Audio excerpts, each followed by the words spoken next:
Assalomu alaykum hurmatli mijozlar, samimiy uchrashuvimizda kreditlardan bahsediyorsam, unda quyidagi kreditlarimiz bor. Demak, biznesga birinchi taraf kreditimiz bor. Bu kreditimiz 1 yilgacha ajratiladi. Imtiyozlar yo'q. Bu ayol qizlarimiz 23% dan, o'g'illar 25% ajratiladi. Buna talab qilingan hujjatlar shaxs tasdiqlovchi pasport yoki ID kartasi, o'zingiz bilan klar to'g'risida soliqlar ma'lumotnomasi va hokimiyat tomonidan tavsiyanoma beriladi. Bunun maksimal summasi 5 million so'mgacha ajratiladi. Kredit hujjatlar esa sug'urta polisi. Ikkinchi kreditlarimiz bu mahallalarda o'zini bilan fuqarolar ajratiladi. Bu biznesga ko'mak deb aytiladi. Bu kreditimiz 4 yil ajratiladi. Ya'ni 48 oy. Bunda 6 oy imtiyozlar hisoblanadi. Maksimal summasi 17 million so'm. Buna kerak bo'lgan hujjatlar shaxs tasdiqlovchi pasport yoki ID karta, o'zingiz bilan to'g'risida ma'lumotnoma.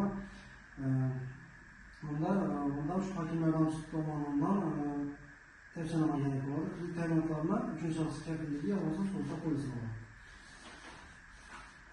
Keyingi kreditimiz mahalla loyihasi deb aytiladi. Bu bankka beritilgan mahallalarda tanlab olingan xonadonlar ajratiladi. O'zingiz bilan qilgan shaxslara bu mahalla loyihasi kreditimiz summasi maksimal 50 million so'mgacha ajratiladi.